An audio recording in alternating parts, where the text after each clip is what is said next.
estimados Padre Hernande, que nos acolhe, saúdo também o Padre Henrique, nos visita o Padre Manuel, pároco de Santo Antônio em Nova Marília, também saúdo o diácono Getúlio, os nossos queridos acólitos, saúdo os ministros extraordinários da Comunhão Eucarística, assim como os crismandos, os seus pais, os seus padrinhos, os amigos que vieram dos mais diferentes locais dessa paróquia, como também de outras paróquias, para participar conosco da graça que agora se realiza.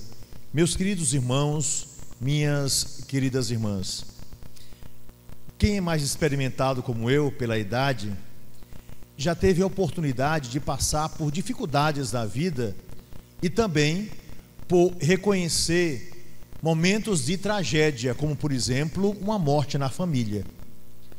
Quando nós enxergamos uma pessoa no caixão, embora saibamos que ela partiu para Deus, existe sempre em nós um sinal de derrota. Por mais que a gente aceite a morte, ela nos causa comoção. Não é à toa que Jesus Cristo, diante do túmulo de Lázaro, chorou, mostrando que Deus tem coração, que Deus, lança o seu coração sobre a miséria dos outros. Daí o nome misericórdia, um coração que se curva para o miserável. Deus chorou e nós também temos o direito de chorar. E é interessante que pelo menos durante um tempo a gente sofre profundamente por causa dessa falta. Por mais que nós saibamos que essa pessoa está viva diante de Deus, mesmo assim a ausência nos causa um grande peso, porque a saudade é a presença da ausência. E quanto mais ausente uma pessoa é de nossa vida, mais saudade nós temos dela. Pois bem, assim estava o coração dos discípulos nesse exato momento em que nós nos encontramos no Evangelho de hoje. Eles estavam profundamente abatidos. Alguns certamente estavam chorando, alguns estavam morrendo de saudade de Jesus, aquele com quem eles caminharam, com quem eles conversaram, aquele que se dizia o Messias, aquele que realizou milagres incríveis, aquele que eles aceitaram como o Senhor de suas vidas. Mas ao aceitarem Jesus como o Senhor de suas vidas, esses homens e essas mulheres imaginavam que isso seria para sempre, uma história que jamais acabaria. Eles imaginavam que Jesus estaria vivo no meio deles durante décadas, que Jesus não morreria jamais. Afinal de contas, se alguém é capaz de andar sobre as águas, se alguém é capaz de ressuscitar o morto, se alguém é capaz de fazer os sinais e os milagres que Jesus fez, então coisa alguma se abateria sobre ele. Embora Jesus, muito tempo antes, sempre dissesse: olhe, se preparem, o Filho do Homem vai sofrer, vai ser entregue, vai morrer, mas vai ressuscitar ao terceiro dia.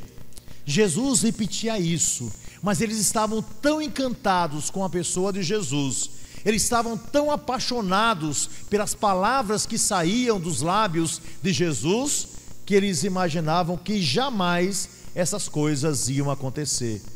Mas enquanto Jesus pregava, enquanto Jesus fazia o bem, enquanto Jesus apresentava para as pessoas os projetos do Pai, enquanto Jesus mostrava todo o coração amoroso de Deus para os outros, havia um quarteto do mal que se reunia para destruir Jesus.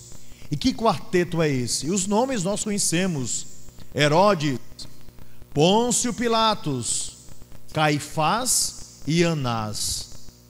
Era o governo naquele instante se reunindo, para que Jesus pudesse ser calado. Eles não aguentavam mais as motivações de amor que Jesus apresentava. Eles eram tão maus que queriam bem só para eles, mas queriam mal para os outros. Eles eram tão maus que resolveram em conjunto tomar uma decisão: nós vamos calar esse cara, nós vamos tapar a boca desse homem que está envolvendo a nossa sociedade em uma história muito bonita. Nós não podemos perder o poder. E eles fizeram de tudo para se manter lá. Qual o resultado? Como não conseguiram calar Jesus, porque a sabedoria de Deus é infinitamente superior à sabedoria dos maus, tomaram a decisão: vamos matar. E eles mataram Jesus. E vocês sabem como eles mataram Jesus. Porém, meus irmãos e minhas irmãs, essa história não podia terminar assim. Mas os discípulos, tão abatidos com a morte, não podiam imaginar aquilo que Deus seria capaz de fazer. E portanto, o Evangelho nos diz que eles estavam dentro de uma casa, com as portas fechadas, não apenas as portas da casa, aquela lá de Israel, mas com as portas do coração fechadas. E o Evangelho ainda nos diz que eles estavam com medo. E por que eles estavam com medo? Porque eles sabiam que esses 4 homens unidos não apenas buscariam matar Jesus, mas também que seria capaz de matá-los. E por causa disso, eles estavam trancados, quase que desesperados. Choravam a morte de Jesus, mas ao mesmo tempo temiam o mal que estava na rua perseguindo os cristãos. Porém, em meio a todo esse medo, Jesus entra naquela sala. Jesus havia ressuscitado, ele ingressa naquela sala. E os discípulos fazem experiência de um contato com o ressuscitado. Por incrível que pareça, Jesus tinha um corpo exatamente igual ao anterior, mas Jesus trazia as marcas do seu sofrimento. Jesus seria capaz, com esse corpo glorioso, embora não tivesse necessidade, mas até Jesus comeu para dizer: olhe, para que vocês acreditem que não estão vendo o fantasma, toquem em mim, vejam. E certamente esses homens tocaram em Jesus, não apenas beliscaram Jesus, mas eles próprios se beliscaram para dizer: poxa vida, nós estávamos com o coração fechado quando ele nos falou de todo esse sofrimento e que ele ressuscitaria, e agora está aqui o Senhor em nosso meio. E eles entenderam definitivamente que a última palavra dada à história da humanidade não era a palavra do mal, não era a palavra de Herodes, não era a palavra de Pôncio Pilatos, não era a palavra de Anás nem de Caifás, esses homens que puseram Jesus na cruz, mas era a palavra de Deus. E Deus não deixaria que o seu Cristo ficasse no túmulo para sempre. Deus jamais morreria no coração da humanidade, embora a humanidade, por causa do seu pecado, tente sempre matar a Deus na história humana ou pelas leis, mas Deus insiste em nos dizer: eu amo essa humanidade, eu sou o Criador desta humanidade, eu sou o Pai de todos vocês, eu estou no meio de vocês e eu desejo, por mais que vocês me neguem, mostrar a minha vida e dar a vida a cada um de vocês. E por causa disso, Jesus ressuscitou e apareceu aos seus apóstolos. Mas, meus irmãos e minhas irmãs, às vezes fica difícil nós convencermos o outro desse amor de Deus. Quantas vezes preguei, quantas vezes conversei nos mais diferentes locais e pessoas sobre esse amor de Deus, e quantos riram da minha cara. É uma experiência que eu tenho em minha vida, principalmente nas universidades onde eu ensinei, ou mesmo nos colégios onde eu trabalhei como professor e depois como diretor, e mesmo nas pregações que a gente fazia pela rua. Quantas pessoas batiam a porta em nossa cara como para dizer: não me interessa se ele está vivo ou se ele está morto, eu vou levar a minha vida do meu jeito e não me interessa a presença de Jesus em minha vida. Ou talvez batesse a porta por outras razões, mas a gente insistia em mostrar à pessoa desse amor, dessa misericórdia divina, dessa presença em nosso meio. E assim também fizeram os apóstolos, não é? Ali no meio da comunidade falaram para Tomé: Tomé, meu filho, Jesus ressuscitou. Tomé, rapaz, deixa de ter a cabeça dura, Jesus ressuscitou, nós vimos, nós comemos com ele, nós tocamos nele após a ressurreição.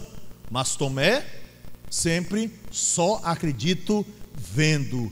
se eu não tocar nas suas chagas, se eu não tocar nele outra vez, eu não vou acreditar. E finalmente o Evangelho nos diz que 8 dias depois, no domingo seguinte, Jesus aparece outra vez para os apóstolos, só que dessa vez Tomé está lá. Talvez Tomé estivesse no meio da comunidade para se despedir, né, dos apóstolos, como para dizer: olha, eu vim aqui me despedir, já são 8 dias, ele já está fedendo lá no túmulo, eu vou embora, vou retomar a minha vida, foi legal o tempo que nós passamos juntos, 3 anos, mas essa história para mim acabou. Enquanto ele estava assim pensando, Jesus entra. E é bonito que Jesus diz para os apóstolos que estavam com medo: a paz esteja convosco, a paz esteja convosco, a paz esteja convosco. Ou seja, Jesus pede que aqueles homens e mulheres não tenham mais medo. Jesus pede que eles passem desse sentimento de morte para um sentimento de vida. Jesus pede para que eles assumam a própria história e comecem uma história nova. E é bonito, meus irmãos e minhas irmãs, de depois de cumprimentar a todos, Jesus se dirige a Tomé, o incrédulo.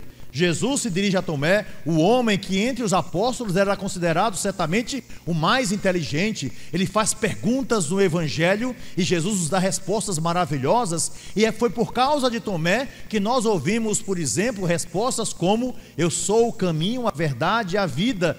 Tudo isso Jesus disse por causa de Tomé o instigando.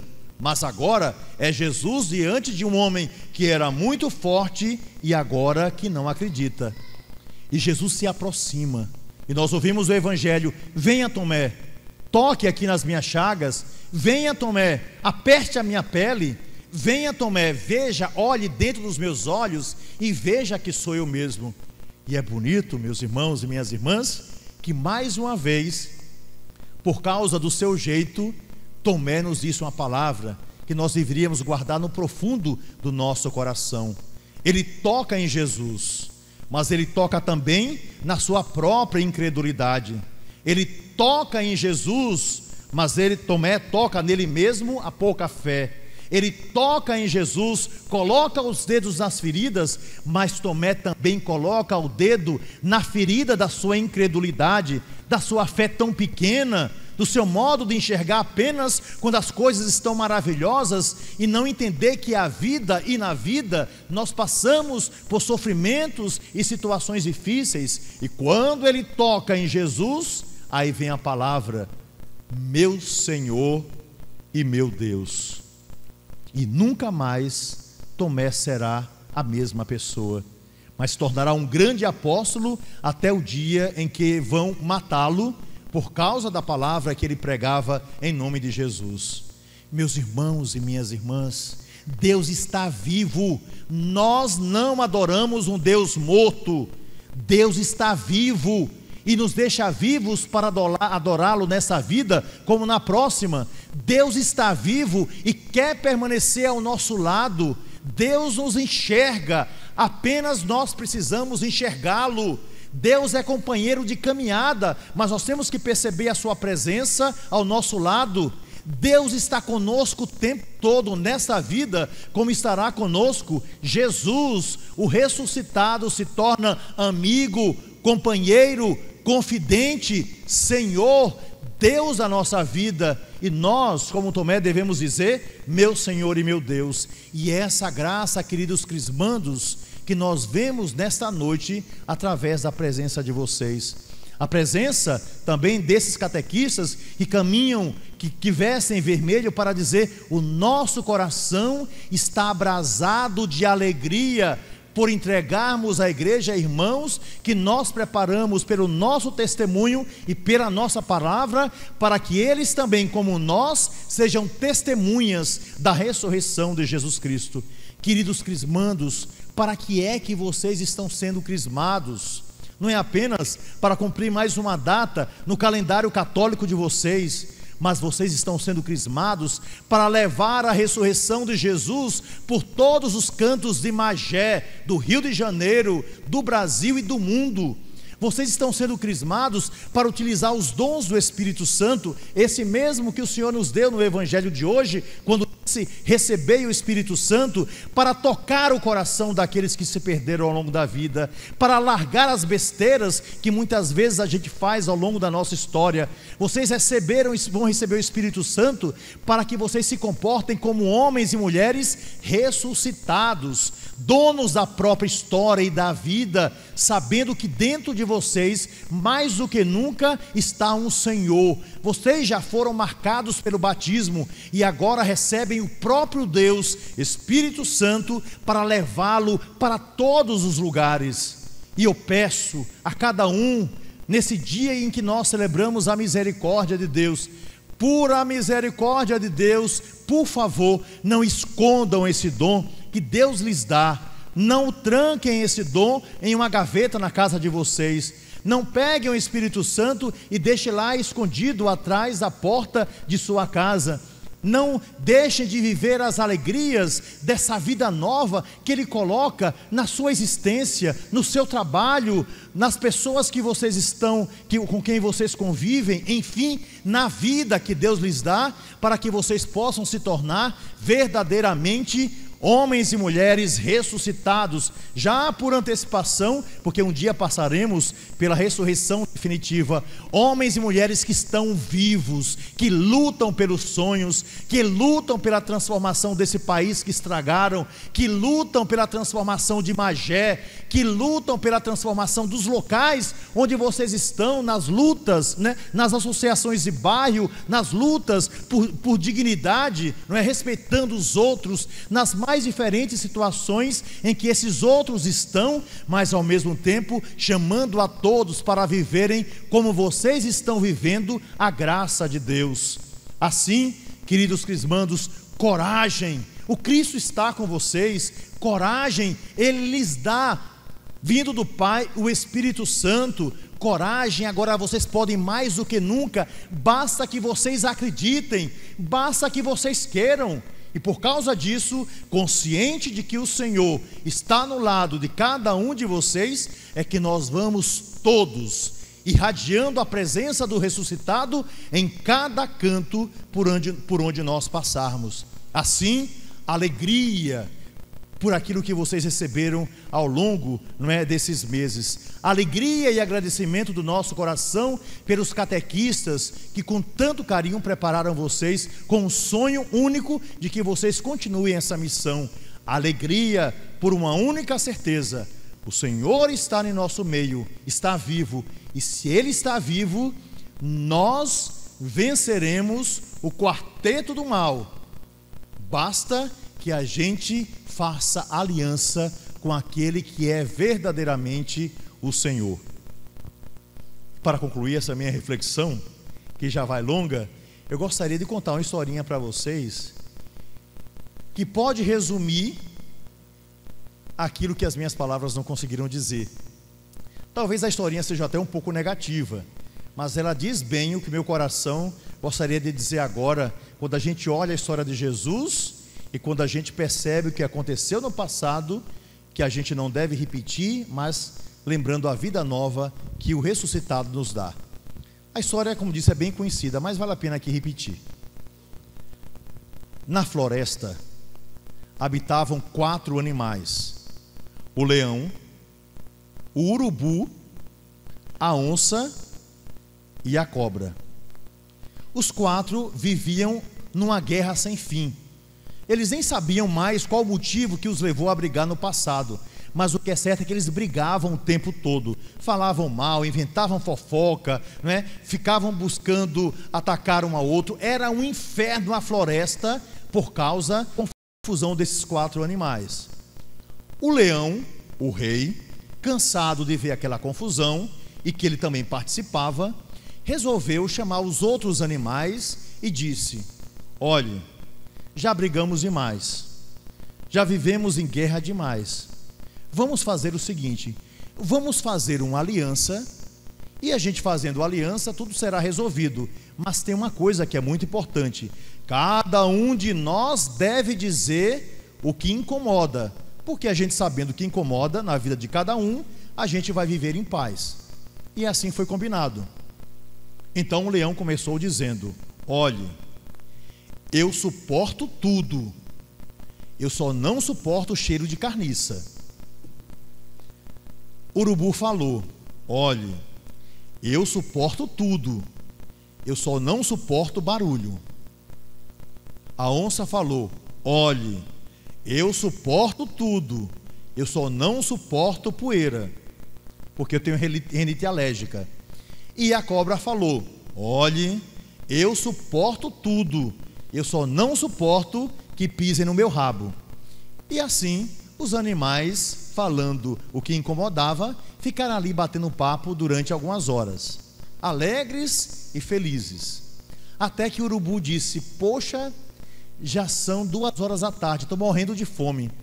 Eu vou lá no lixão pegar uma comida bem cheirosa e vou trazer aqui para o acampamento, porque, como eu sei que é uma comida muito cheirosa para mim, talvez os outros queiram também. Resultado, ele saiu dali, foi no lixão e pegou um pedaço de carniça e trouxe para perto dos animais. Ora, quando o leão sentiu o cheiro da carniça, e ele disse que suportava tudo, menos o cheiro de carniça, começou a reclamar, a xingar o urubu e a rugir bem alto, fazendo um barulho imenso. Ora, o urubu disse que suportava tudo, menos barulho, e chateado com o barulho que saía da boca do leão, não teve dúvida, foi em cima do leão e os dois começaram a brigar. E eles estavam em um descampado, e naquela briga era tão grande que a poeira começou a subir. E quando a onça deu o primeiro espirro, porque ela disse que suportava tudo menos poeira, e quando ela viu a poeira, foi em cima dos dois e os três começaram a brigar. No meio de toda aquela confusão, o leão não viu onde pisava e acabou pisando no rabo da cobra. E a cobra, chateada porque ela disse que suportava tudo menos que pisasse no seu rabo, não teve dúvida, ela entrou na briga e os 4 começaram a brigar. Resultado dessa confusão: a cobra, chateada no meio da briga, picou o leão, picou o urubu e picou a onça, e os 3 morreram. Moral da história: nunca faça aliança com a serpente. Moral da história: nunca faça uma aliança pelo pecado com Satanás. Moral da história: nunca faça uma aliança com quem não presta, porque vocês sabem qual é o resultado, e só faz quem quer. Ninguém aqui é criança. Portanto, coragem. A nossa aliança tem que ser com o ressuscitado. A nossa aliança tem que ser com o Senhor. A nossa vida é para Deus. Se nós assim agirmos e fizermos aliança com aquele que fez a aliança por antecipação com cada um de nós, a nossa vida será outra. E nós seremos e agiremos como homens e mulheres ressuscitados. Que esse seja o nosso caminho e que assim seja a nossa vida.